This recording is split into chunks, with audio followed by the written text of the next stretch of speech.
Now testimony, we call upon Sister Pauline Ajayi, UK. யூகேவிலிருந்து வந்திருக்கும் sister Balan அவர்களை ஒரு சாட்சி சொல்லும்படியாக நாங்கள் அழைக்கிறோம். I bring greeting from Pastor Abraham, Sister Rachel, and all the servants of God and believers in UK. Pastor Abraham, Sister Rachel, யூகேயில் இருக்கிறதான எல்லா ஊழியர்கள் விசுவாசிகளுடைய வாழ்த்துதலை நான் உங்களுக்கு அறிவிக்கிறேன். పాస్టర్ అబ్రహాం గారి యొద్ద నుండి సహోదరి రేచల్ గారి యొద్ద నుండి యూకే దేశంలో ఉన్నటువంటి సేవకులు అందరి యొద్ద నుండి శుభాభినందనలు తెలియజేయుచున్నాను. I was born into a non-Christian family of 23 children. 23 பிள்ளைகள் உண்டானதான கிறிஸ்துவை அறியாத கிறிஸ்துவ அற்றதான ஒரு குடும்பத்திலே நான் பிறந்தேன். 23 పిల్లలు కలిగినటువంటి క్రైస్తవేతర కుటుంబంలో నేను జన్మించి ఉన్నాను. I lost my mother when I was only 7 years old. எனக்கு 7 வயதா இருக்கும் பொழுது நான் என் தாயை இழந்தேன். నాకు 7 సంవత్సరముల వయసు ఉన్నప్పుడు నా తల్లిని కోల్పోయి ఉన్నాను. I was raised up by my father. என் தகப்பனார் தான் என்னை வளர்த்தினார். నా తండ్రి గారే నన్ను పెంచి ఉన్నారు.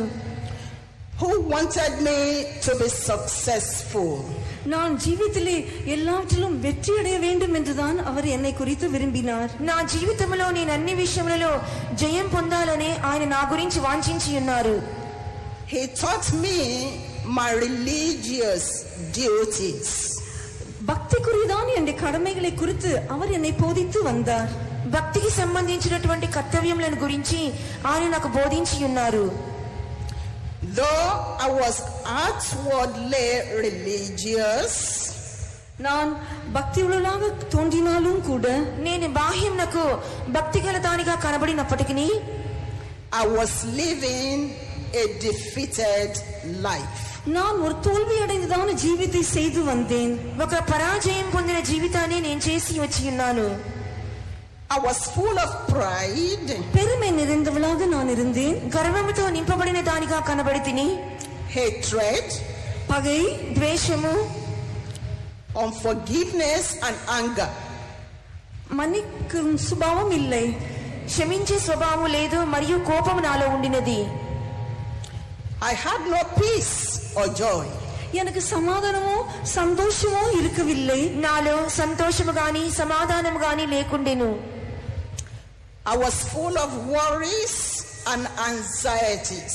பலவிதமான கவலைகள் பாரங்கள் நிறைந்தவளாக நான் காணப்பட்டேன். పలువిధమైనటువంటి కలవరములు భారములతో నింపబడిన దానిగా కనబడితిని. I was under the reign and rule of sin. பாவத்தின் ஆட்சிக்கு கீழ் நான் காணப்பட்டேன். పాపము యొక్క ఏలుబడి క్రింద నేను కనబడితిని. I resisted the truth that Jesus was the Son of God. இயேசுதான் தேவகுமாரன் என்றதான சத்தியத்தை நான் எதிர்த்து கொண்டே இருந்தேன். యేసు ప్రభువు దేవుని కుమారుడు అనే సత్యమును నేను ఎదిరించి ఉన్నాను. One day I was invited to a revival meeting. ஒரு நாளிலே என்னை ஒரு எழுப்புதல் கூட்டத்திற்கென்று அழைத்தார்கள். ఒక పర్యాయమందు నేను ఒక ఉజ్జీవ కూటమునకు పిలువబడి ఉన్నాను. I heard that every man born into this world is a sinner. இந்த உலகத்திற்குள்ளே பிறந்ததான ஒவ்வொரு மனுஷனும் ஒரு பாவி என்று நான் கேட்டேன். ఈ లోకములో జన్మించినటువంటి ప్రతి మనిషి కూడా పాపి అని చెప్పి నేను బోధించబడి ఉన్నాను. Condemned. அவன் குற்றவாளியாய் இருக்கிறான். అతడు నేరం మోపబడిన వాడిగా ఉండి ఉన్నాడు. To God's eternal judgment. దేవుని నిత్య న్యాయ తీర్పుకు పాత్రవానాయి இருக்கிறான். దేవుని యొక్క నిత్య న్యాయ తీర్పుకు పాత్రుడిగా కనబడి ఉన్నాడు. I was pricked in my heart. என் இருதயத்திலே நான் குத்தப்பட்டவளாக காணப்பட்டேன். దీన్ని వినినప్పుడు నా హృదయంలో నేను గుచ్చబడిన దానిగా కనబడితిని. Because I knew how wicked I was. ఏనెంరాల్ நான் எவ்வளவு பொல்லாதவளாக இருந்தேன் என்று நானே அறிந்திருந்தேன். ఎందువలనంటే నేనెంత దుర్మార్గురాలుగా కనబడి ఉన్నానో నాకే తెలియను. I began to weep. நான் அழ ஆரம்பித்தேன். నేను ఏడ్చుటకు ప్రారంభించి ఉన్నాను. I wanted to know what must I do to be saved. நான் ரட்சிக்கப்பட வேண்டும் என்றால் நான் என்ன செய்ய வேண்டும் என்று அறிய வாஞ்சித்தேன். నేను రక్షణ పొందుటకు ఏమీ చేయవలెను అని నేను వాంఛించి ఉన్నాను. Through the word of God, தேவனுடைய வசனத்தின் மூலமாக, దేవుని వాక్యము మూలముగా I understood that there is salvation only in the name of Jesus. இயேசுவின் நாமத்தில் மாத்திரமே ரட்சிப்பு என்பதான அனுபவம் உண்டு என்று நான் వసనத்தின் మూలமாக విளங்கிக் கொண்டேன். యేసు నామము ద్వారానే రక్షణ కలదని చెప్పి వాక్యము ద్వారా నేను గ్రహించుకొనగలిగి ఉన్నాను. And that I had come to him to receive rest. நான் இளைப்பாறுதலை பெற்றுக்கொள்ளும்படியாகவே நான் அவரிடத்தில் வந்திருக்கிறேன் என்றும் நான் விளங்கிக் கொண்டேன். నేను విశ్రాంతిని నెమ్మది పొందు నిమిత్తమే ఆయన యొద్దకు నేను వెళ్ళి ఉన్నానని చెప్పి గ్రహించుకొనగలిగి ఉన్నాను. I confessed my sins. என் பாவங்களை நான் அறிக்கை செய்தேன். నా పాపములను ఒప్పుకోలు చేసి ఉన్నాను. And I made my choice to accept Jesus into my heart. கர்த்தராகிய இயேசு கிறிஸ்துவை என் இதயத்திலே ஏற்றுக்கொள்ளும்படியாக நான் தீர்மானித்தேன். ప్రభువైన యేసుక్రీస్తును నా హృదయములో అంగీకరించు నిమిత్తము తీర్మానము చేసుకొంటిని. Immediately I felt so much joy and peace within.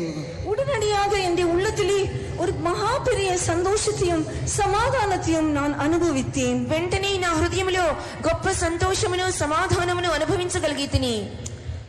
After my conversion, நான் குணப்பட்ட பின், నేను ఈ విధంగా మారు మనసు పొందిన తర్వాత, because I failed to live a life of separation, ஒரு வேறுபாட்டின் జీవితం செய்வதற்கு நான் தவறினபடியால், ఒక ప్రత్యేకమైన జీవితం నేను చేయలేకపోయినందువలన, I got married to a man who was not a Christian.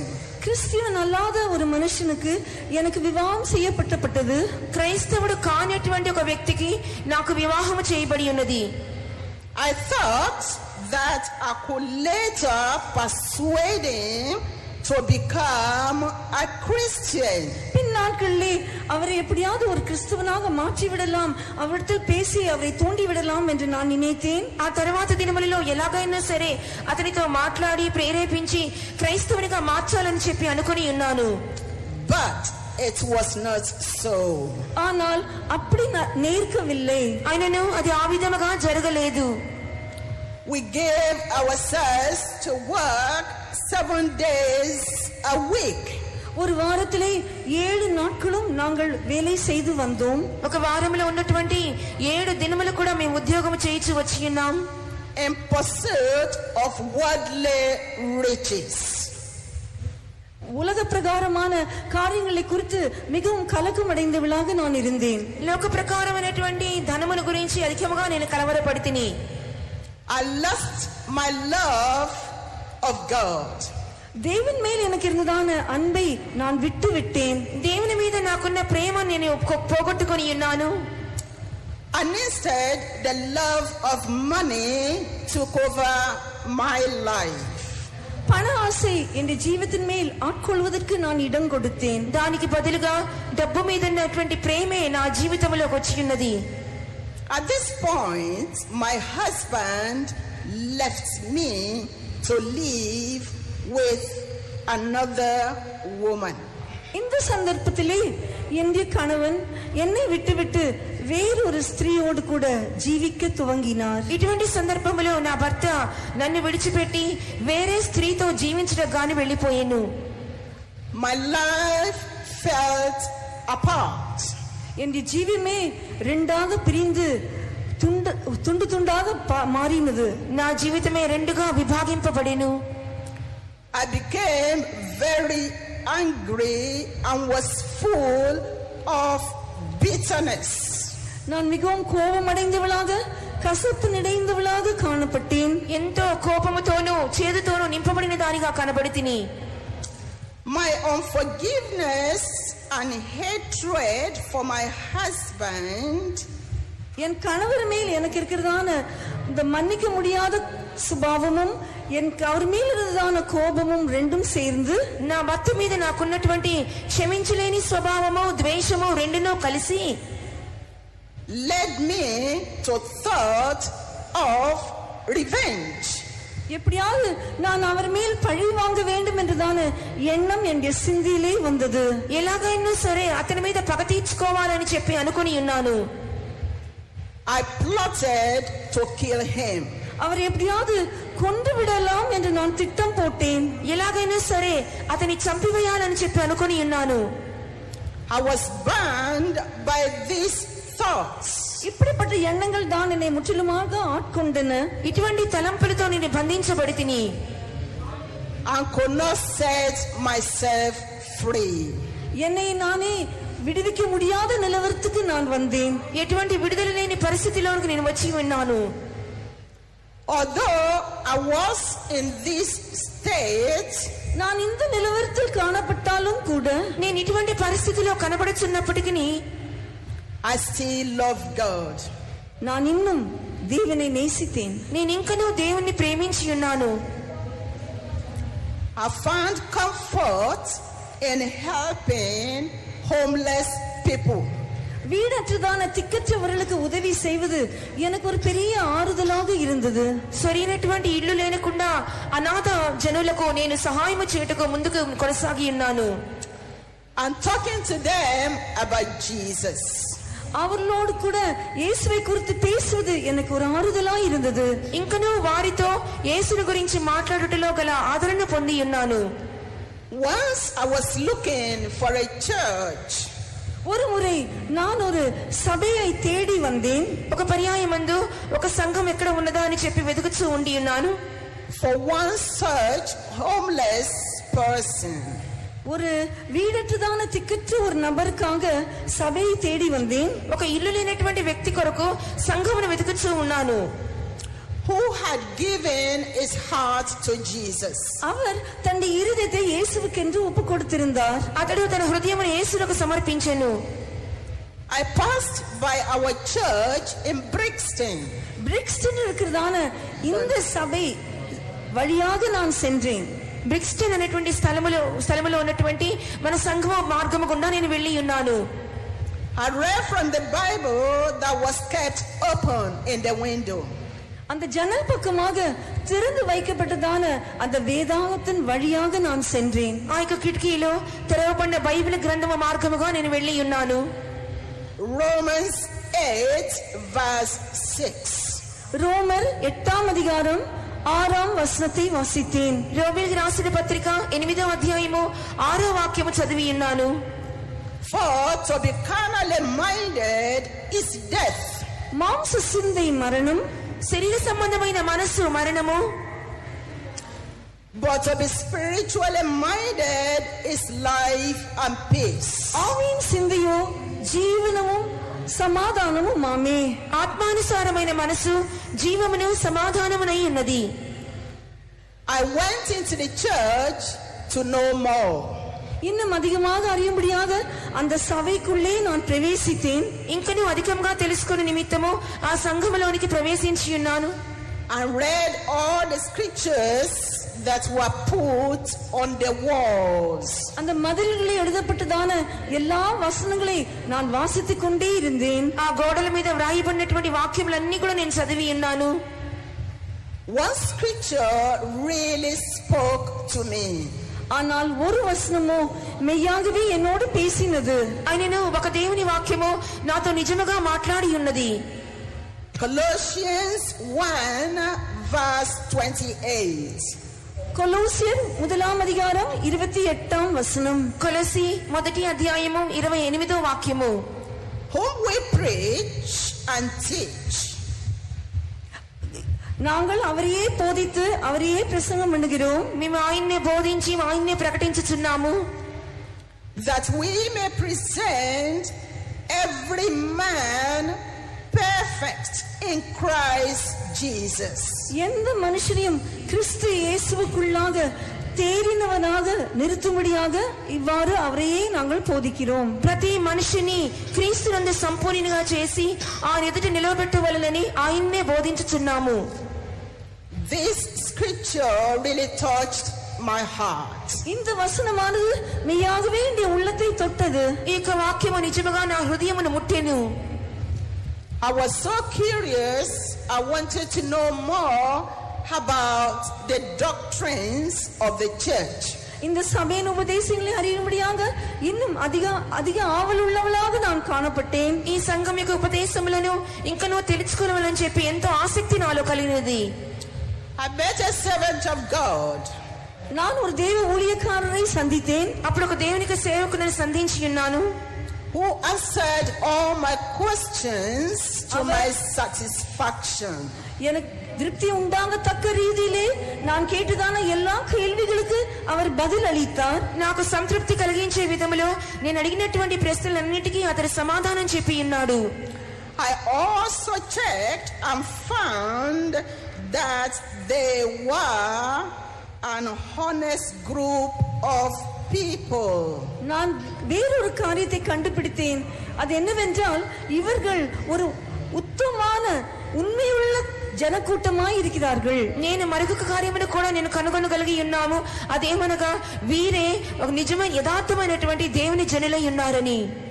Their life of consecration and sacrifice, which was new to me, அவருடைய தியாகம் பிரதிஷ்டையான ஜீவியமானது எனக்கு முற்றிலும் புதிதாக இருந்தது. వారి యొక్క ప్రతిష్ఠ జీవితము వారి యొక్క త్యాగ జీవితము నాకు పూర్తిగా నూతనముగా కనబడినది. really touched my heart. அது உண்மையாகவே என் இதயத்தை தொட்டது. అది నిజముగానే నా హృదయమును ముట్టెను. Though the homeless persons stopped coming to church, அந்த திக்கற்ற அந்த வீடற்றதான அந்த நபர் இந்த கூட்டத்திற்கு தொடர்ந்து வருவதை நிறுத்திவிட்டாலும் கூட ఆ యొక్క ఇల్లు లేనటువంటి వ్యక్తి ఆ కొనసాగించి కూటములకు రాకుండా మానివేసినప్పటికీ I found myself coming again and again. மறுபடியுமாக இந்த சபையில் நடந்தான கூட்டத்திலே பங்கு பெற்றுக் கொண்டே இருந்தேன். మరలా సంఘములో జరిపించబడుచున్న కూటములలో నేను పాల్గొంటిని. The word of God began to work in my life. கர்த்தருடைய வசனமானது என் இதயத்திலே கிரியை செய்ய ஆரம்பித்தது. దేవుని వాక్యము నా హృదయములో క్రియ చేయుటకు ప్రారంభించెను. I once again rededicated my life. மறுபடியுமாக நான் என் ஜீவிதத்தை பிரதிஷ்டை செய்தேன். మరొకసారి నా జీవితాన్ని తిరిగి ప్రతిష్ఠించుకొని ఉన్నాను. Since I have been attending this fellowship, இந்த ஐக்கியத்தின் கூட்டங்களை நான் பங்கு பெற்றுக் கொண்டிருந்தபடியால் ఈ యొక్క సహవాసములో నేను పాలు పొందుచున్నందువలన God has been working in various areas of my life. என் ஜீவிதத்தின் பல்வேறு பகுதிகளிலே கர்த்தர் கிரியை செய்ய ஆரம்பித்தார். నా జీవితంలో కనబడుచున్నటువంటి అనేక భాగములలో ప్రభువు క్రియ చేయుటకు ప్రారంభించి ఉన్నారు. Through the word of God. கர்த்தருடைய வசனத்தின் மூலமாக அவர் என் ஜீவிதத்தில் கிரியை செய்ய துவங்கினார். దేవుని వాక్యం మూలముగా క్రియ చేయుటకు ప్రారంభించిరి. Before I joined the church, இந்த சபையின் நபராக நான் சேர்வதற்கு முன்பதாக ఈ సంఘములో నేను చేరుటకు ముందుగా I was planning to give my children away and to remarry another man. நான் ஒரு மனுஷன் கீழ் என் பிள்ளைகளை தனியாக வேறு பிரித்து வைக்க வேண்டும் என்று நான் திட்டம் கொண்டு கொண்டிருந்தேன். నేను నా పిల్లలను వేరొకరికి ఇచ్చివేసి మరలా వివాహం చేసుకోవాలని చెప్పి అనుకొని ఉన్నాను. But through the word of God, ஆனால் கர்த்தருடைய வசனத்தின் மூலமாக ఆయనను దేవుని వాక్యం మూలముగా I came to know it was not the will of God. வேறொரு மனுஷனை நான் விவாகம் செய்வது தேவ சித்தம் இல்லை என்று நான் விளங்கிக் கொண்டேன். అది దేవుని చిత్తము కాదు అని చెప్పి నేను వాక్యం మూలంగా అర్థం చేసుకుని ఉన్నాను. I understood that the divorce and remarriage is a sin before God. விவாகரத்தும் மீண்டுமாக விவாகம் செய்வது தேவனுடைய வசனத்துக்கு மாறான காரியம் என்றதான சத்தியத்தை நான் விளங்கிக் கொண்டேன். విడాకులు ఇచ్చివేయుట మరలా వివాహము చేసుకొనుట అనేది పాపము అని నేను గ్రహించుకొనగలిగి ఉన్నాను. God also began speaking to me about forgiveness. மன்னிப்பை குறித்து கூட கர்த்தர் என்னோடு பேச துவங்கினார். క్షమాపణ గురించి దేవుడు నాతో మాట్లాడటకు ప్రారంభించి ఉన్నారు. He spoke to me through the book of Matthew chapter 6 verse 12. மத்தேயு 6ஆம் அதிகாரம் 12ஆம் வசனத்தின் மூலமாக கர்த்தர் என்னோடு பேசினார். మత్తయి సువార్త 6వ అధ్యాయము 12వ వాక్యము మూలంగా నాతో మాట్లాడి ఉన్నారు. Forgive us our debts as we forgive our debtors. மற்றவர்களை எங்களுக்கு கடன்பட்டவர்களுக்கு மற்றவர்களை நாங்கள் மன்னிப்பது போல தேவனே எங்களை மன்னித்தருளும். మా రుణస్తులను మేము క్షమించిన ప్రకారము దేవా మా రుణములను క్షమించుము. And also through the parable of the unmerciful servant. இரக்கமற்றதான அந்த வேலைக்காரன் ஊழியக்காரன் மூலமாக அந்த ஓமை மூலமாகவும் கர்த்தர் என்னோடு பேசினார். కనికరము లేనటువంటి ఆ యొక్క దాసుని యొక్క ఉపమానం మూలంగా కూడా ప్రభు నాతో మాట్లాడి ఉన్నారు. I realized that God has forgiven a multitude of my sins. என்னுடைய திரளான பாவங்களை கர்த்தர் மன்னித்தார் என்று நான் விளங்கிக் கொண்டேன். నా యొక్క అనేకమైన పాపములను ప్రభు క్షమించినారని చెప్పి విశ్వసించి తిని, And so I must forgive others. ஆதலால் நானும் கூட மற்றவர்களை கண்டிப்பாக மன்னிக்க வேண்டும். కాబట్టి నేను కూడా నిశ్చయముగా ఇతరులను క్షమించవలెను. Though it was very hard. அது எனக்கு மிகவும் கடினமாக இருந்தது. అది నాకు మిక్కిలి కష్టముగా ఉండినప్పటికీ I made my choice to forgive my husband and his mother. என் கணவரையும் அவருடைய தாயும் மன்னிக்கும்படியாக நான் ஒரு தேர்ந்தெடுப்புக்கு வந்தேன். నా యొక్క భర్తను నా యొక్క అత్తను క్షమించుటకు నేను తీర్మానం చేసుకుని ఉన్నాను. And all those that have offended me. யாரெல்லாம் எனக்கு விரோதமாக குற்றம் செய்திருக்கிறார்களோ அவர்கள் எல்லாரையுமே மன்னிக்கும்படியாக நான் ஒரு தீர்மானத்திற்கு வந்தேன். ఇంకను ఎవరెవరైతే నన్ను బాధ పెట్టి అభ్యంతరపరిచి ఉన్నారో వారిని క్షమించవలని తీర్మానం చేసి తిని, I found that the love of God தேவ அன்பானது దేవుని యొక్క ప్రేమను కనుగొంటిని began to melt away all my bitterness. எனக்குள்ளே இருந்ததான எல்லா கசப்பை முற்றிலுமாக உருக்கி எடுத்து போடுவதை நான் உணர்ந்தேன். ఆ దేవుని ప్రేమ నాలో ఉన్నటువంటి చేదంతటి తొలగించి వేసినట్లుగా గ్రహించుకోగలిగి ఉన్నాను. And revengeful feelings within me. எனக்குள்ளே இருக்கிறதான பழிவாங்கும் சுபாவங்களை எல்லாம் கர்த்தர் எடுத்து போட்டார். నాలో ఉన్నటువంటి పగ తీర్చుకునే స్వభావాలను ప్రభు తీసివేసి ఉన్నారు. I was able to love them and speak to them. அவர்களை நேசிக்கவும் அவர்களோடு என்னால் பேசவும் முடிந்தது. నేను వారిని క్షమించి ఉన్నాను, వారితో కూడా మాట్లాడుచున్నాను. God showed me that there were souls that needed deliverance. விடுதலை இப்படிப்பட்டதான ஆத்துமாக்களுக்கு அவசியம் என்று கர்த்தர் எனக்கு வெளிப்படுத்தினார். ఇటువంటి ఆత్మలకు విడుదల అవసరం అని చెప్పి దేవుడు బయలుపరిచి ఉన్నారు. Now my prayer is that they will be saved. இப்பொழுது அவர்கள் எல்லாரும் ரட்சிக்கப்பட வேண்டும் என்றுதான் என் ஜெபமாய் இருக்கிறது. ఇప్పుడు వారందరూ రక్షింపబడవాలని నా ప్రార్థన అయ్యున్నది. Recently, a family from my old church approached me. சமீபத்திலே நான் போய்கொண்டிருந்தான பழைய சபையிலிருந்து ஒரு குடும்பம் என்னை சந்திக்க வந்தது. సమీప కాలంలో నేను వెళుచున్నటువంటి పాత సంఘమునకు చెందినటువంటి ఒక కుటుంబస్తులు నన్ను సంధించుటకు వచ్చి ఉన్నారు. Concerning their visa. அவருடைய விசாவை குறித்து என்னோடு பேச வந்தார்கள். వారి వీసా గురించి నాతో మాట్లాడటకు వచ్చి ఉన్నారు. They wanted me to sign a false document to remain in the country. அதே இங்கிலாந்து தேசத்திலே அவர்கள் தொடர்ந்து ஜீவிக்க முடியாத ஒரு தவறான ஒரு பத்திரிகையை நான் என் கையெழுத்தை போட வேண்டும் என்று என்னிடத்தில் விரும்பினார்கள். ఈ దేశంలోనే నేను ఉండు నిమిత్తము వారు తప్పైనటువంటి ఆ యొక్క పత్రం మీద సంతకము చేయాలని చెప్పి నా ఎదుగు తీసుకుని వచ్చి ఉన్నారు. I refused to do it. அதை செய்ய நான் மறுத்தேன். నేను ఆ విధంగా చేయకుండా నేను మానివేసి ఉన్నాను. The wife later called me. அவருடைய மனைவி பிற்பாடு என்னை கூப்பிட்டார்கள், போன் செய்தார்கள். వారి భార్య తదుపరి నాతో మాట్లాడి ఉన్నారు. To say that she knew I will not sign the false document. ஒரு தவறான பத்திரிகையிலே நீங்கள் கையொப்பம் போட மாட்டீர்கள் என்று நான் அறிந்திருந்தேன் என்று என்னோடு பேசினார்கள். ఒక తప్పైన పత్రం మీద ఎంత మాత్రం మీరు సంతకం పెట్టరని నాకు తెలుసు అని చెప్పి మాట్లాడి ఉన్నారు. Because they had noticed a change in my life.